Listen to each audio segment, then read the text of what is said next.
নিশ্চয়ই খোদা তোমাকে নিজ হাতে তৈরি করেছে, আর কতটা সৌন্দর্য দিয়েছে সেটা কি তুমি জানো? রাজমহলের তত্ত্বাবধায়ক হানিফারকে ডেকে আনা হোক।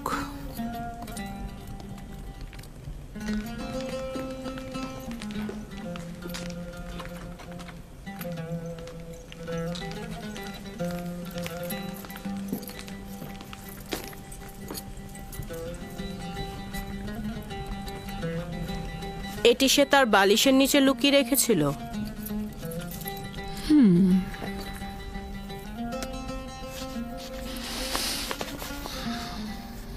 আমার বানু, এটা ইউজারশিপকে কেনার সনদ। শামুন নামের একজন ইউজারশিপকে মালিকের নিকট বিক্রয় করেছেন। এটা তো রাজমহলে থাকা উচিত, তোমার কাছে নয়।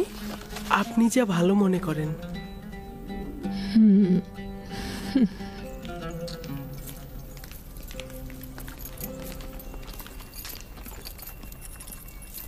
বলুন আমার বানু। ইউজারশিপকে তোমার কাছে অর্পণ করলাম। আমি চাই তাকে যথার্থ প্রশিক্ষণ দেয়া হোক।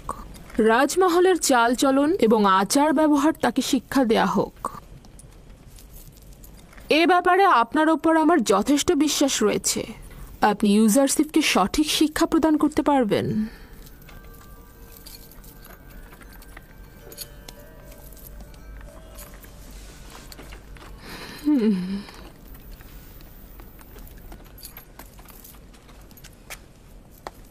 দেখে কিন্তু মনে হচ্ছে না সম্মান প্রদর্শনের এই ভঙ্গি সে উপভোগ করছে।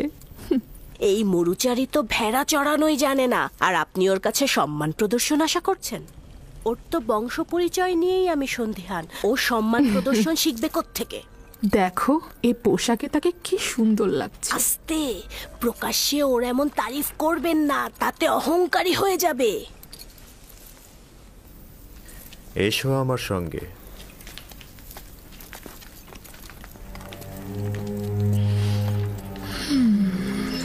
এতক্ষণ যে কামরাটিতে ছিলে সেটাতে বানু জুলেখা ও পুতিফারের একান্ত লোকজনই আসতে পারে। যখন তখন যে কেউ এই কামরায় ঢুকতে পারে না।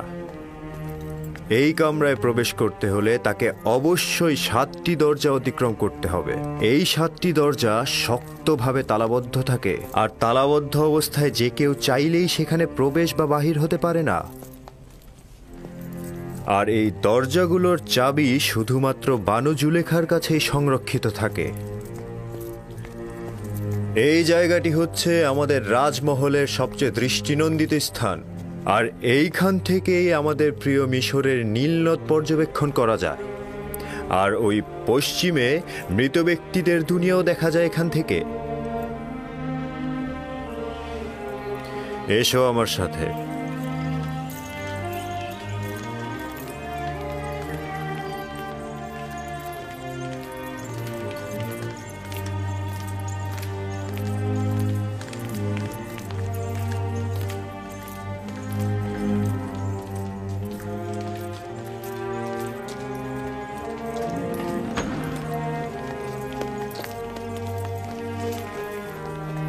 এটি বানু জুলেখার নির্দিষ্ট কামরা।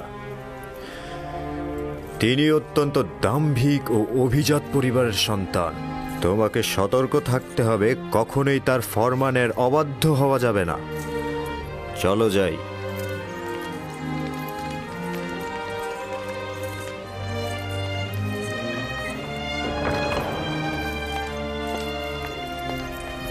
এটা জনাব পুতিফারের খাস বিশ্রামাগার ও কিতাবখানা। জনাব পুতিফার হলেন মিশরের দ্বিতীয় শ্রেষ্ঠ ব্যক্তি। তোমাকে শিখতে হবে কিভাবে রাজ্যের সম্মানিত ব্যক্তিদেরকে কুর্নিশ করে সম্মান দিতে হয়। ও হচ্ছে সুপার, কিতাবখানা রক্ষক এবং জনাব পুতিফারের বইগুলোর বিশেষ পাঠক। চলো যাই।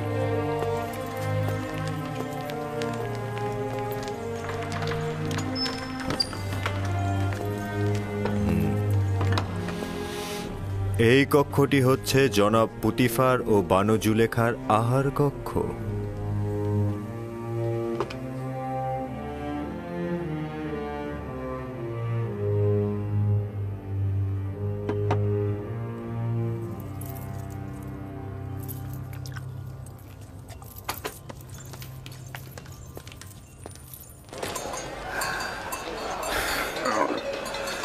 আমি যে করেই হোক ইউসুফকে নাজাত দেব, তার মুক্তির পথ খুঁজবো। এমন ভাবে বললেন যেন ইউসুফ জেলখানায় আর আপনি তাকে মুক্ত করবেন। কয়েদখানায় থাকা আর গোলামি করা তো একই। কিন্তু পুতিফারের রাজমহলে ওর মতো গোলাম আর একজনও নেই। যদি পাখির জন্য আকর্ষণীয় খাঁচা বানানো হয়, তবে কি সেটা পাখির জন্য খাঁচা নয়? ইউসুফকে মুক্ত করে ইয়াকুবের কাছে নিয়ে যাব। এর আগে আমি কিছুতেই মিশর ত্যাগ করব না। কিন্তু আপনি দেখেছেন পুতিফার আর ওর স্ত্রী ওকে কতটা ভালোবাসে। কিন্তু ইয়াকুব নবীর তুলনায় তা নগণ্য। ইউসুফের বিচ্ছেদে না জানি ইয়াকুবের কি অবস্থা হয়েছে। কিন্তু মালিক, ইউসুফ তো নিজেই বলেছে তার মিশরে আসাটা খোদাবন্ধের ইচ্ছায়। এটি আমার সর্বশেষ বাণিজ্য। যত দ্রুত সম্ভব জিনিসপত্র বিক্রি করে ব্যাবেলে ফিরে যাও। কি?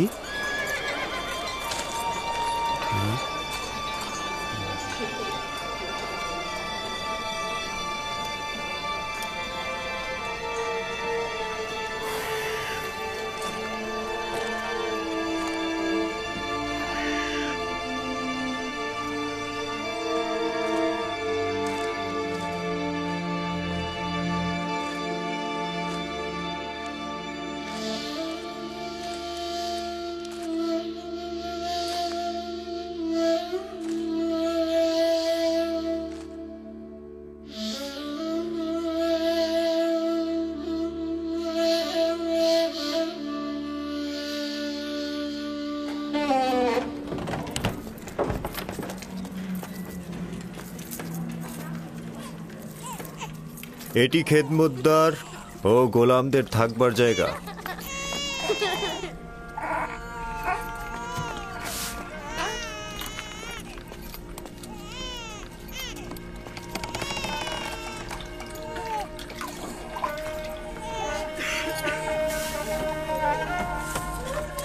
জনাব হানিফার এসেছে, জনাব হানিফার এসেছে, জনাব হানিফার এসেছে। এরা সকলেই জনাব পুতিফারের রাজমহলের খেদমতদার। এরা মহলের বিভিন্ন অংশে কাজ করে থাকে। কেউ কেউ প্যাপিরাসের খামারে কাজ করে, আবার কেউ কেউ তুলা চাষও করে।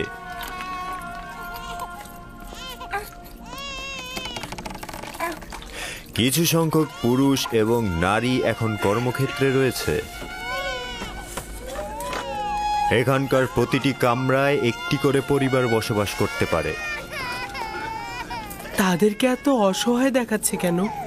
জনাব পুতিফার কেন এদের দিকে নজর দেন না? অন্যান্য রাজ্যের খেদমতদার ও গোলামদের অবস্থা এদের চাইতেও শোচনীয়। এরা তো খুব ভালোই আছে। আমরা তাদের এখানে থাকার জায়গা ও খাবারও দিচ্ছি, তাছাড়া তাদের বাচ্চা কাচ্চাদের রক্ষণাবেক্ষণও করছি। আমি কি এদের দেখতে আসতে পারি? কেন নয়? তবে উত্তম হচ্ছে বেগম জুলেখা ও আলী জনাব পুতিফারের কাছ থেকে অনুমতি নেওয়া। এরা হচ্ছে বিশেষ গোলাম যারা পালকি বহন করে থাকে।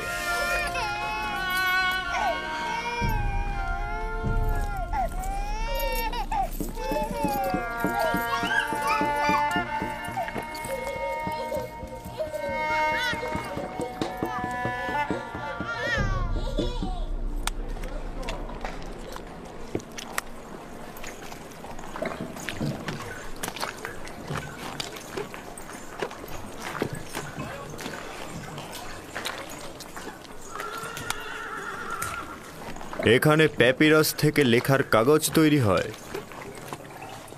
আলী জনাব হানিফার ওপর দরুদ বর্ষিত হোক। এটা প্যাপিরাসের কাগজ, এটাতেই লেখা হয়। আমরা লেখার জন্য পশুর চামড়া ব্যবহার করতাম। এটা কিন্তু পশুর চামড়ার থেকেও উত্তম। তুমি কি লিখতেও পারো? যিনি আমাকে সৃষ্টি করেছেন তিনি লেখা শিখিয়েছেন। বাহ, বেশ ভালো। একজন গোলাম যদি লিখতে জানে সেটা মালিকের জন্য নিয়ামত স্বরূপ। তুমি কার কাছ থেকে শিখেছ বললে? আমার মালিকের কাছ থেকে। তিনি সব ভাষাই জানেন। খুব ভালো, চলো যাই, ওই দিকটা দেখাই।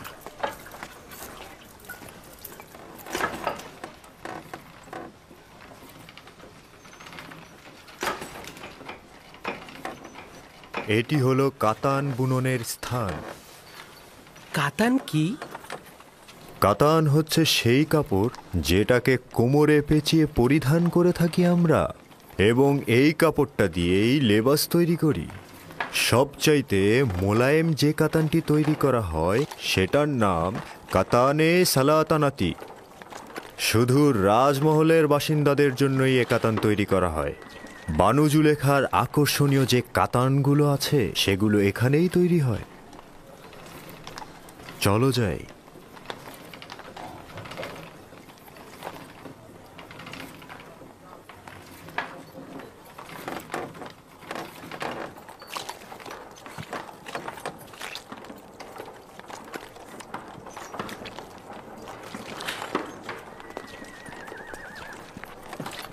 দেখছো, এখানে মাটির জিনিস তৈরি হয়। আলী জনাবের উপর দরুদ বর্ষিত হোক। সেদিন ঘোড়ার গাড়ির সঙ্গে লেগে পানি সরবরাহের কিছু পাইপ ভেঙে গেছে, সেগুলো বদলে ফেলবে। এই রকম হলে চলবে তো? হ্যাঁ হ্যাঁ, দ্রুত করবে। ঠিক আছে, চিন্তা করবেন না, সব সময় মতন হয়ে যাবে।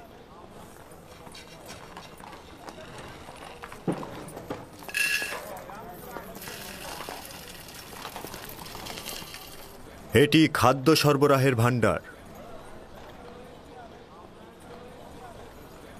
রাজমহলের সমস্ত খাবারের উপকরণ এখানেই রাখা হয়।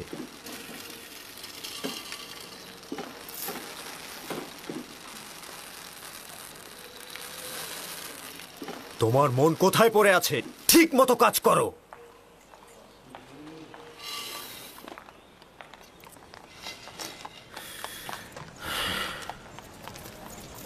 ভুলে যেও না, এখন থেকে তোমাকে তলব করে সওয়াল করা না পর্যন্ত কোনো জবাব দেবে না। কি মনে থাকবে? বানু জুলেখা একজন দাম্ভিক নারী। কখনো কখনো সে রাজসভার সদস্যদের সঙ্গেও কঠোর আচরণ করেন। ছেড়ে দাও, আমি এই কাজ করিনি। বিশ্বাস করো, আমি এই কাজ করিনি। আমাকে ছেড়ে দাও, আমাকে ছেড়ে দাও, আমি করিনি।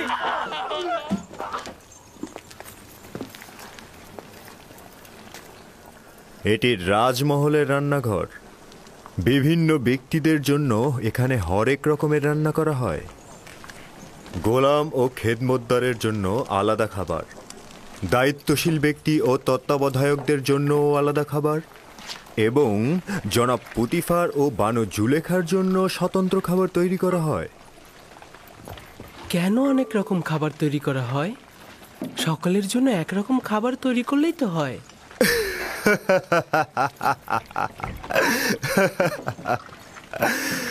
এটা কি করে সম্ভব? জনাব পুতিফার ও বানু জুলেখার গোলাম ও খেদমতদারগণ তো এক সমান নন।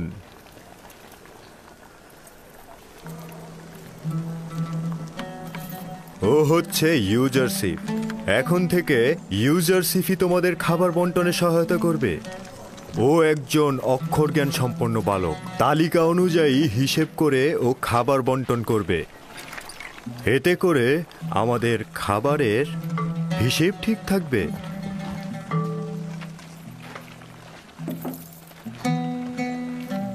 দেখেছো তোমাকে কত আগ্রহের সঙ্গে দেখছে, আর তোমার জন্যই এখানে জড়ো হয়েছে সবাই। তোমরা এখানে কি চাও? নিজেদের কাছে যাচ্ছ না কেন?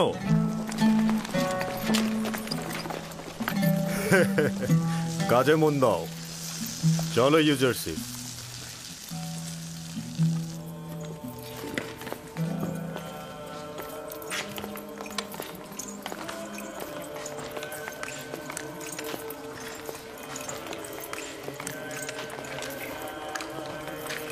এইটা হলো রাজমহলের ইবাদতখানা। জনাব পুতিফার ও বানু জুলেখা এবং রাজমহলের ব্যক্তিরা এখানে ইবাদত করেন। আমরা নিজেদের খোদাকে এখানে সংরক্ষণ করে রাখি। তার মানে আপনাদের খোদার থাকার জন্য বসবাসের জায়গা দরকার? অবশ্যই দরকার। খোদাকে তো আর খোলা আকাশের নিচে রোদ বৃষ্টিতে রাখা যায় না।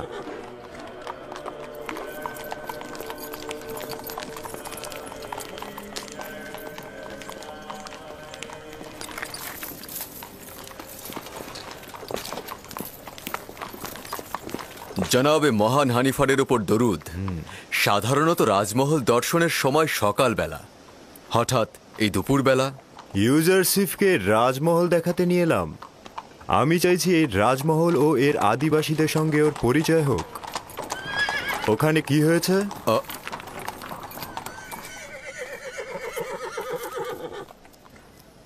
রাজমহল থেকে জোহর চুরি হয়েছে। এরা সকলেই রাজমহলের অভ্যন্তরীণ পাহারাদার। কেউ স্বীকার করছে না, কিন্তু একজন আরেকজনকে দোষ দিচ্ছে। তাই নাকি?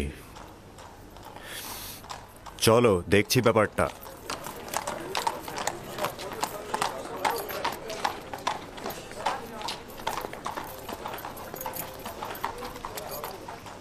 এদের দুজনকেই হাত পা বেঁধে রাজমহলের সামনে রশি দিয়ে ঝুলিয়ে চাবুক পেটা করা হোক। যতক্ষণ পর্যন্ত না স্বীকার করবে চলতেই থাকবে। চিৎকার করবে না, যা বলার একজন করে বলো।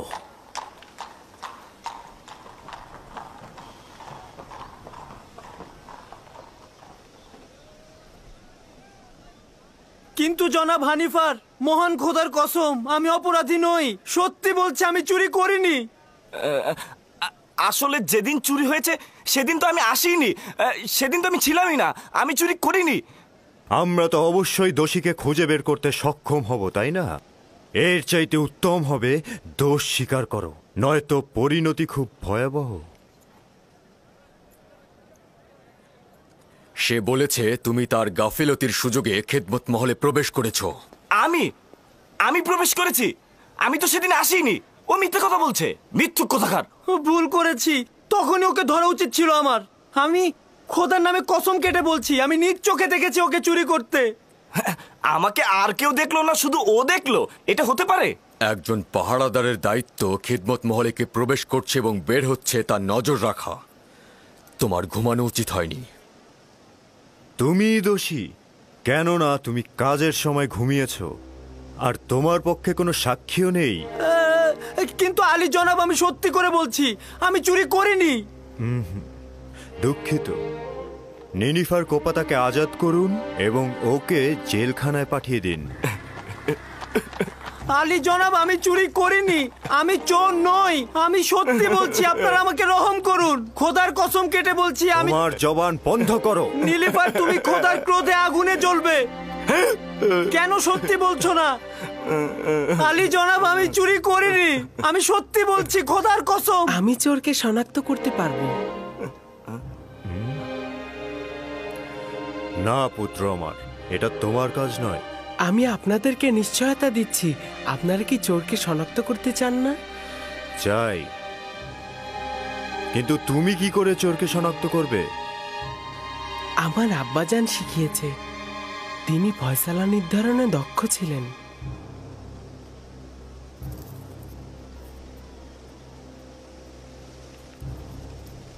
নিশ্চয়তা দিচ্ছ? জি জনাব হানিফার, চাইলে পরীক্ষা করুন। খুবই ভালো।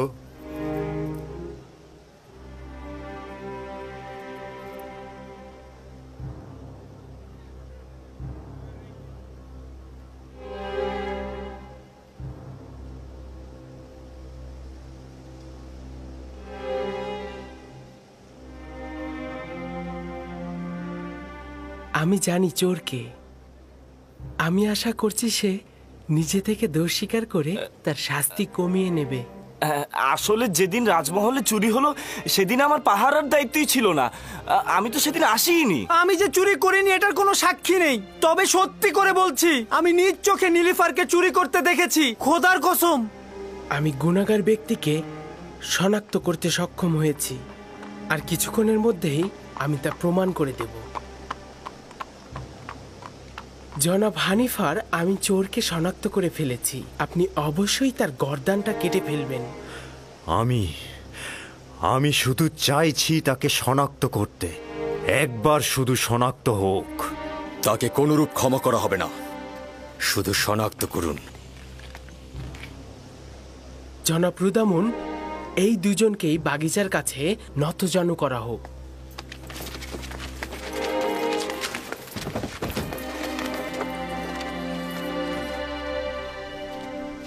তাদের চক্ষু যুগল বেঁধে ফেলা হোক। রুমাল নিয়ে এসো।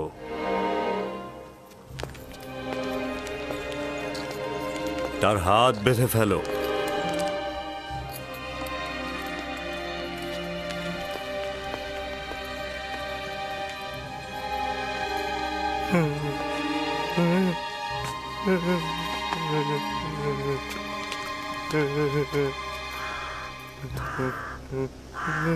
আরো একবার চোরকে সুযোগ দিচ্ছি, তুমি নিজে থেকে দোষ স্বীকার করো, শাস্তি কম পাবে। কিন্তু আমি যদি শনাক্ত করি তাহলে অবশ্যই তোমার গর্দান কাটা হবে।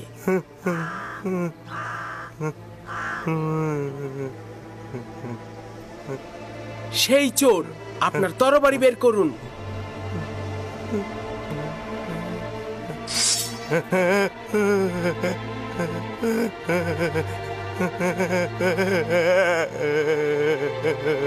এই চোরটার গর্দান কেটে ফেলুন। না না না না, আমি স্বীকার করছি, আমি স্বীকার করছি, আমি চুরি করেছি, আমি ভুল করেছি, আমি স্বীকার করছি জনাব রুদামুন, আমি স্বীকার করছি আমি চুরি করেছি। তুমি নিজেও চিন্তা করনি যে এত তাড়াতাড়ি স্বীকার করবে। শাবাশ ইউজারশিপ, শাবাশ। তাকে নিয়ে যাও।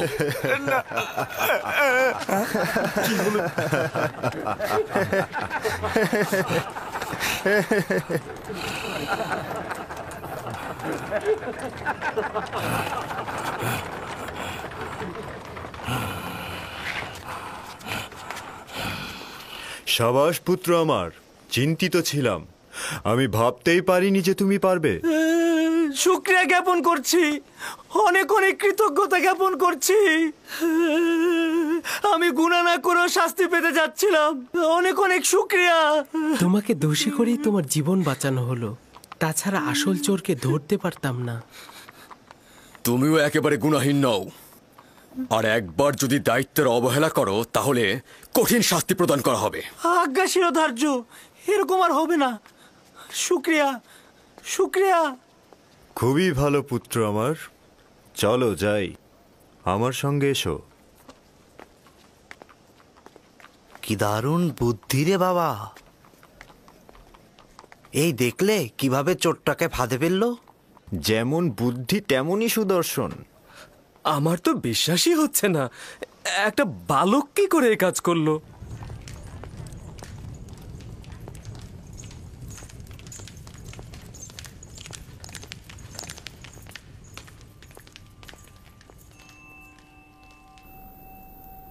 সে তো ভেবেছিল আমরা তার শিরচ্ছেদ করছি, সঙ্গে সঙ্গে সে তার জায়গা থেকে উঠে দাঁড়ালো এবং গুনাহ স্বীকার করে নিল। সে তো ভয়ে বলতে থাকলো যে না না, শিরচ্ছেদ করো না, গুনাহ আমি করেছি, আমি চুরি করেছি, আমি আমার দোষ স্বীকার করছি। ইউজারশিপের এই চতুরতা দেখে সবাই তো একদম অবাক হয়ে গেল। কেউ তো চিন্তাও করতে পারেনি তার মতো একটা বালক এত তীক্ষ্ণ বুদ্ধি সম্পন্ন। আমি অবশ্যই জনাব পুতিফারের কাছে মূল্যবান হাদিয়ার জন্য শুকরিয়া জ্ঞাপন করব। ইউজারশিপ খুব বুদ্ধিমান এবং অক্ষর জ্ঞান সম্পন্ন বালক। আজ থেকে কেউ অতিরিক্ত খাবার নিতে পারবে না, যার যতটুকু দরকার ততটুকুই হিসেব করে খাবার বিতরণ করবে সে। একজন অক্ষর জ্ঞান সম্পন্ন গোলাম তার মালিকের কাছে নিয়ামত স্বরূপ। ইউজারশিপের বিশ্রামাগার কোথায় নির্ধারণ করেছেন? এখনো সিদ্ধান্ত গ্রহণ করিনি। গোলামদের থাকার জন্য নির্ধারিত স্থান রয়েছে, এখানে সিদ্ধান্তের কি দরকার? না, গোলামখানায় নয়, এখানেই রাজমহলের মধ্যে, যা গতরাতে নির্ধারণ করা হয়েছে। ইউজারশিপ, তুমি কি রাজি আছো? শুকরিয়া জ্ঞাপন করছি। যদি অনুমতি দান করেন, আমার শোবার জায়গা রাজমহলের গোলামদের মধ্যে হলে উত্তম হবে। আমি বলবো তুমি কোথায় এবং কাদের সাথে জীবন গড়বে। বুঝতে পেরেছ? জি। বানু, রাজমহলে একজন গোলামের উপস্থিতি নিয়মের বরখেলাপ। এতে করে অন্যান্য গোলামরা ঈর্ষান্বিত হয়ে উঠতে পারে। যখন আমি এবং এই মহলের প্রভু পুতিফার তার প্রতি আকৃষ্ট হয়েছি, তখন আর কারো হক নেই তার প্রতি দৃষ্টি দেয়ার।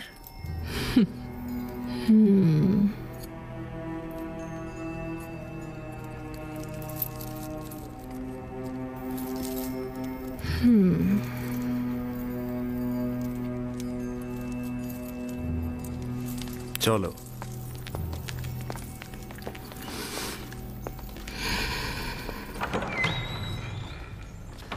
ইউজারশিপ, পুত্র আমার কোনো পুত্র সন্তান নেই। আমাকে তোমার পিতার ন্যায় জানবে এবং যে কোনো মুশকিলে আমাকে স্মরণ করবে। শুক্রিয়া জ্ঞাপন করছি।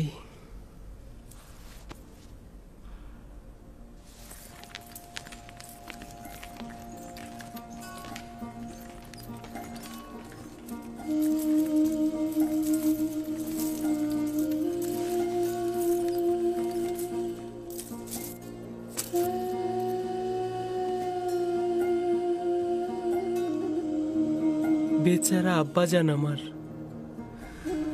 খোদাবান তাকে সবর করা তৌফিক দিন।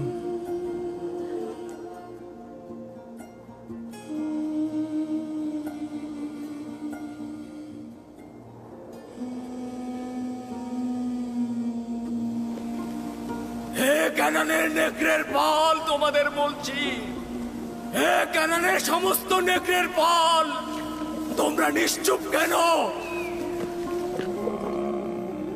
আব্বাজান, নেকড়িগুলো কি কথা বলতে পারে?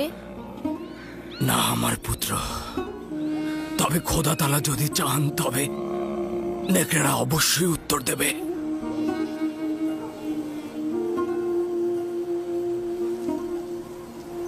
দেখো দেখো আমার পুত্র, ওই যে একটা নেকড়ে, দেখো ওরা আসছে।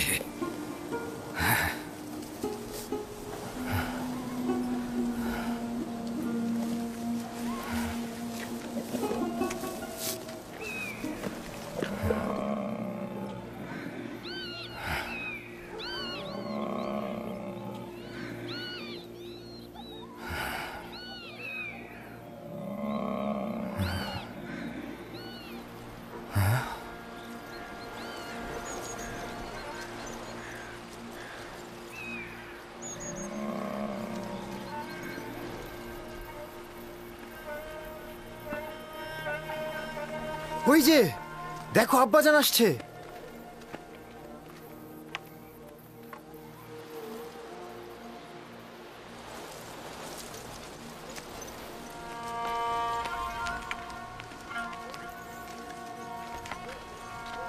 এখনো বলো, তোমরা তোমাদের ভাইয়ের সাথে কি করেছো?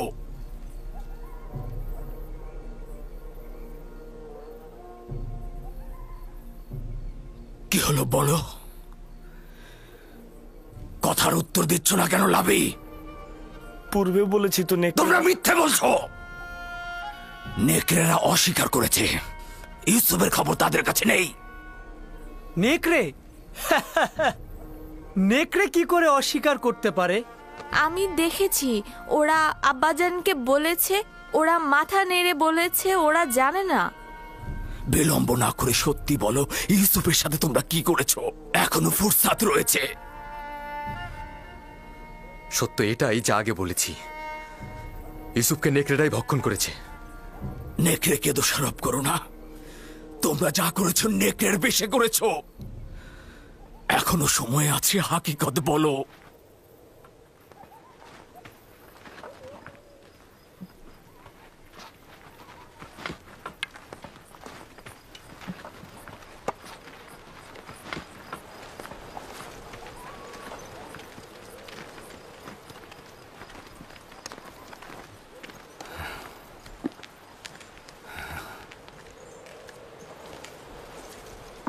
খোদা তাআলা সবাইকে তওবা পড়ার ফুরসাত দেন না। এখনো সময় রয়েছে, তোমরা তওবা পড়ে গুনাহ কবুল করো।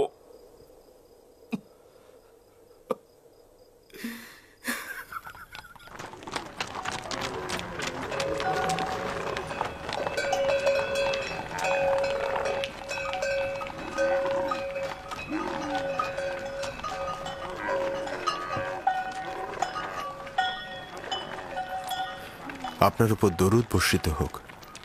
আশা করি আবার দেখা হবে। খোদা হাফেজ। খোদা হাফেজ।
ইউজারসিফকে এখানে নিয়ে এসো।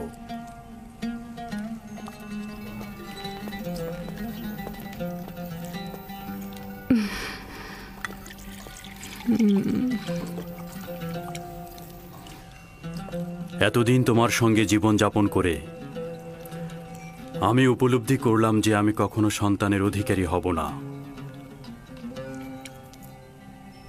আমি তোমাকে জননীর নিয়ামত থেকে বঞ্চিত করতে চাই না। আমাদের খুব বেশি বছর হয়নি আমরা নিকাবন্ধনে আবদ্ধ হয়েছি।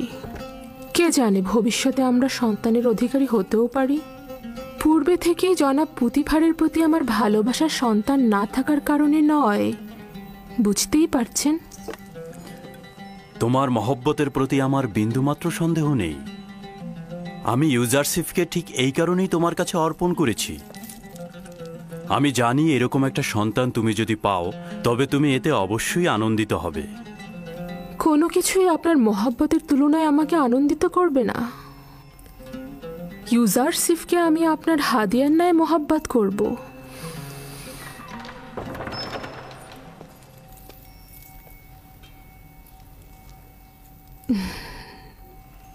ভাবছি আমরা যদি কখনো সন্তানের অধিকারী হই তবে সে ইউজারসিফের মতো সুদর্শন ও বুদ্ধি সম্পন্ন হবে।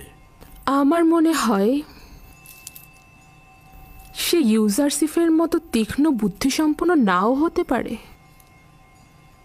তুমি এমন কি করেছো যে বানু জুলেখা তোমার এত তারিফ করছে? আজকে ইউজারসিফের চতুরতা জওহরচোরকে ধরার জন্য সকলকে হতবাক করে দিয়েছে। আলী জনাব, আজ রাজমহলের সর্বত্র ইউজারসিফের বুদ্ধিমত্তার প্রশংসা হচ্ছে। সকলে বলা বলি করছে ইউজারসিফের কারণে একজন নির্দোষ ব্যক্তি মুক্তি পেয়েছে। প্রথম দিনই ইউজারসিফ এটা প্রমাণ করল যে বানু জুলেখার উপযুক্ত সন্তান হতে পারবে সে।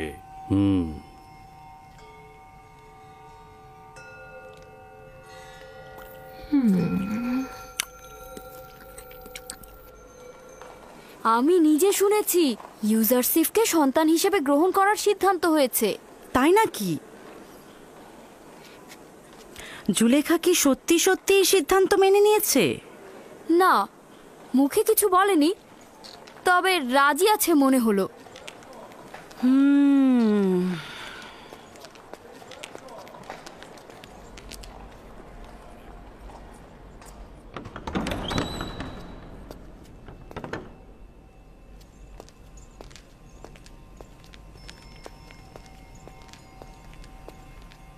বানু, এই গুজব কি সত্যি যা সর্বত্র ছড়িয়ে গেছে? কি ইউজারসিফের সম্পর্কে? অনুমান করলাম ইউজারসিফই হবে। সন্তান হিসেবে ইউজারসিফকে গ্রহণ করার কি হাকিকত আছে? দারুণ নির্বাচন, তাই না? কিন্তু বানু, এটা তো মিশরের পারিবারিক ঐতিহ্য ও আইনের বরখেলাপ। ইউজারসিফ একটা অপরিচিত নিচু বংশের সন্তান এবং সে আপনার সাথে একেবারেই বেমানান। কি করে সে সম্মান পেতে পারে? আমার সন্তান হওয়া মানে কিন্তু সেই নাম যশ সবকিছুর অধিকারী হওয়া। কিন্তু তার ঈমান সম্পর্কে কি বলবেন আপনি? আর কি করে বুঝবেন যে সে আমুন আর মিশরের আইন বিরোধী হবে না? আজব কথাবার্তা বলছো। নাজুক এবং নমনীয় চারা গাছকে খুব সহজেই আকৃতি পরিবর্তন করানো যায়। আশা করি সিদ্ধান্তটি আবার ভেবে দেখবেন। এটি মঙ্গলজনক নয়। আমি নিজ সিদ্ধান্ত গ্রহণ করেছি। তোমাকে যেটা বলা হয়েছে তুমি শুধু তাই করবে, বোঝা গেল? তাহলে একটু শুনুন, শেষ কথাটা বলি। আমি আজ আমুন মন্দিরের একজন ধর্মযাজকের কাছে গিয়েছিলাম এবং তাকে ইউজারসিফের বর্ণনা দিয়েছি। শুনবেন কি বলেছে সে? সে বলল এই বালক জুলেখার দুশ্মন। সে হবে জুলেখার জীবন নাশকারী এবং আপনার খোদা থেকে আপনাকে দূরে সরিয়ে দেবে। সে আপনাকে বিভ্রান্ত করবে এবং ধর্মযাজকের মতে আপনি ভিন্ন খোদার পূজারী হবেন। এই বেহুদা কথাবার্তা বলার অর্থ কি? তুমি কি বলছো? সে কেবলই একজন বালক, তাকে আমার মতো করে যেমন ইচ্ছা তেমন করে গড়ে তুলতে পারবো। আগামীকাল থেকে তাকে সজ্জিত করে আমার কাছে নিয়ে আসবে। তাকে মিশরের জনগণের আদব কায়দা নিয়ম কানুন সম্পর্কে অবগত করব। তুমি আমাকে সাহায্য করবে। আমার সকল চিন্তা আপনার জন্য, কিন্তু আপনার ইচ্ছা যদি এরকমই হয় তাহলে ঠিক আছে। তবে আমাকে কিন্তু পরে কিছু বলতে পারবেন না।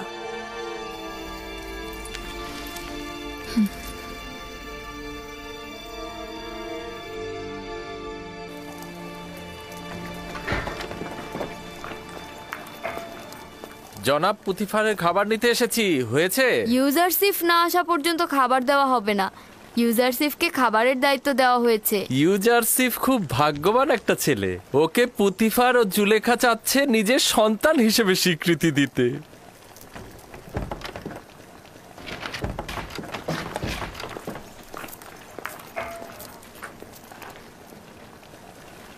রাজমহলের লোক সংখ্যার পরিমাণ এতে দেয়া আছে। ইউজারসিফ নাও। ও যাকে যতটুকু খাবার দিতে বলবে সেই মোতাবেক খাবার বিতরণ করবে।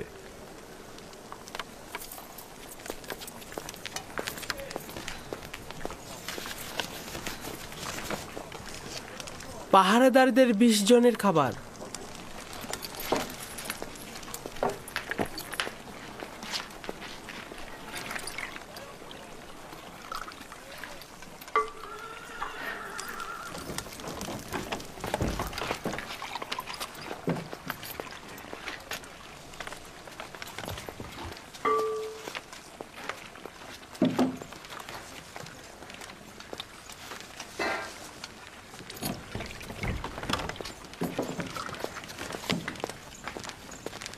পুরোহিত 20 জন।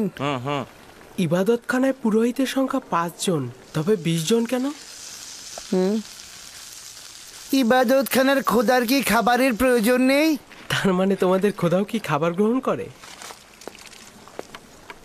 না, খাবার খায় না, কিন্তু তার সামনে কি খাবার দেওয়া উচিত নয়, যাতে বান্দাদের খাবারের বরকত বাড়ে? ভালো কথা। খোদা বরকত দান করার পরে এই খাবারগুলো কারা গ্রহণ করে? খাবারগুলো খোদার বরকত দেবার পর ওইখানে থাকা খোদার ইবাদতকারী আর আমরা খাদেমরা খেয়ে থাকি। এইভাবেই পুরোহিতরা অন্যদের থেকে 4 ভাগ বেশি খেয়ে থাকে। হ্যাঁ, আর এই কারণেই পুরোহিতরা এত মোটা হয়ে থাকে। পুরোহিতগণ ও ইবাদতখানার খেদমতকারীগণ এই জন্যই খোদার বরকতে অধিকতর মোটা হচ্ছে। আর এই কারণেই রাজমহলের অনেকেই খাবার পায় না। ভালো বলছো। আর এভাবে খোদা যদি বরকত না দেন তাহলে ওরা শুকিয়ে যাবে। ভাগ্যিস খোদা তলা খায়, না খেলে কি অবস্থা হতো।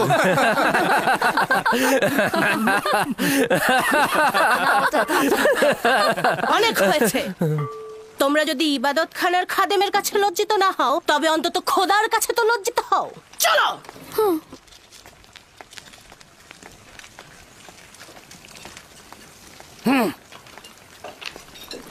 দেখবে, উনি গিয়ে ইউজারসিফের নামে ষড়যন্ত্র করবে।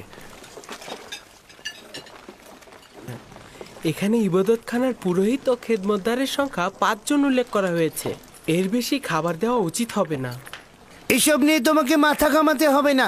আমরা সব সময় 20 জনের খাবার নিয়ে থাকি।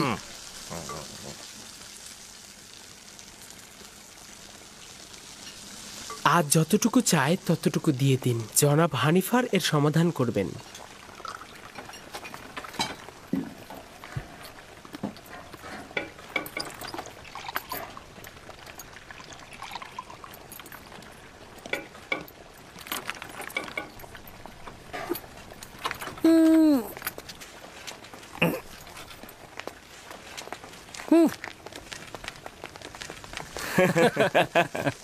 খোদার নামে খাবারগুলো পুরোহিতদের পেটেই যায়। কিন্তু এটা নিয়ে এখন পর্যন্ত কেউ প্রতিবাদ করেনি। সাবাস পুত্র, সাবাস পুত্র, সাবাস সাবাস। সেদিন নীলিফার আচ্ছা মতো অপদস্থ হয়েছে, আজ হলো খাদেমরা। বাপরে বাপ, সেই দিন নীলিফার কুপ্তাকে যেইভাবে চোর প্রমাণিত করলো। বালকটি সাহসী ও বুদ্ধিমান। এই হানিফার আসছে। কি ব্যাপার, কি করছো ইউজারসিফ? কোনো মুশকিল হয়নি তো আবার? না আলী জনাব, ওর সাথে ইবাদত খান আর খাদেমদের বিরোধ হয়েছে। খাদেমদের অতিরিক্ত খাবার নেয় ও আপত্তি জানিয়েছে। কারি মামাও তখন এখানে ছিল। আমার মনে হয় পুরোহিতগণ এবং কারি মামা এই বালকটির বিরুদ্ধে ষড়যন্ত্র করবে।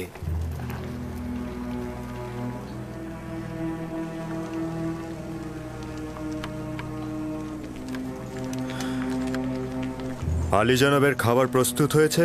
হ্যাঁ আলী জনাব। নিয়ে এসো।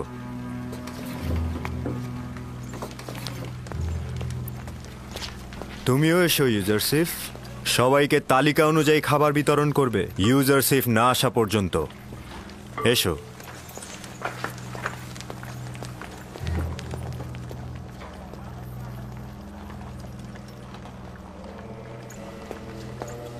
আপনি তো ছিলেন না, তাই জানেন না রাজমহলের কর্মচারীরা কি করে হাসছিল।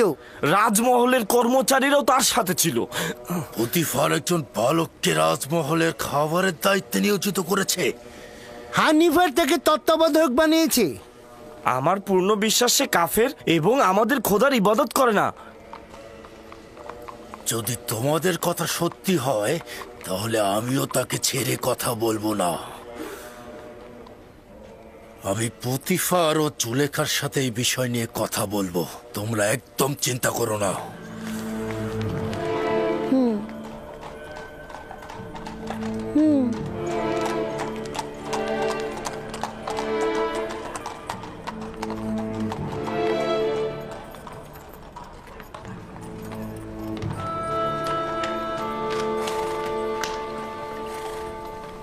ইউজারসিফ, ইউজারসিফ, তোমার সঙ্গে কথা আছে। মেনিসাপু, কি হয়েছে? এখানে কি করছো? তুমি আমাদের খোদার ইবাদত করো না কেন? তুমি কি কাফের? তোমার উদ্দেশ্যটা কি? পুরোহিত মেঙ্গি পুরোহিত খুপুকে বলছিল যে তুমি নাকি কাফের, আর এটা যদি প্রমাণিত হয় তবে তারা তোমাকে জীবিত রাখবে না। যদি আমার খোদা না চায় তাহলে কোনো কিছুই হবে না। তার মানে কি তুমি সত্যি সত্যি কাফের? তোমাকে নিশ্চয়তা দিচ্ছি আমি কাফের নই, আমি খোদার ইবাদতকারী। তার মানে কোন খোদা? তোমার খোদা, আমার খোদা, আমাদের সকলের খোদা। খুবই ভালো, যাক আমি শান্তি পেলাম। তুমি কি জানো খোদা তাআলা তোমাকে নাজাতের জন্য আমাকে পাঠিয়েছে? আমাকে কিছু বললে? না না, আমি নিজের সঙ্গেই কথা বলছিলাম। কিছু হয়নি, তুমি যাও। এসো আমরা খেলা করি। আচ্ছা ঠিক আছে, আমি আসছি। হ্যাঁ।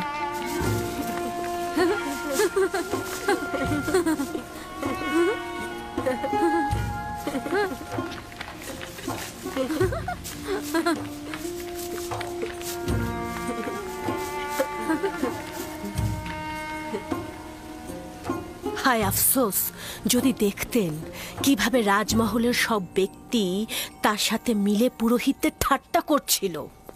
কিভাবে একজন বালক ইবাদতখানার পুরোহিতগণের ঠাট্টা এবং উপহাসের কারণ হলো? কারণ ও প্রতীকীভাবে বলছিল পুরোহিতগণ খোদার নামে খাদ্য সংগ্রহ করে নিজেরাই তা ভক্ষণ করে।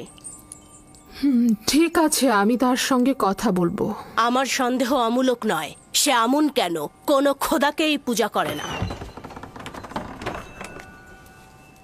জনাব পুতিফার আপনার জন্য অপেক্ষা করছে। দুপুরের খাবারের সময় হয়েছে। বানু, এই বালকটার দিকে নজর রাখা প্রয়োজন। যদি ইবাদতখানার মালিক ক্রোধান্বিত হয় তাহলে তার সাথে সাথে আমরাও বিপদে পড়ব।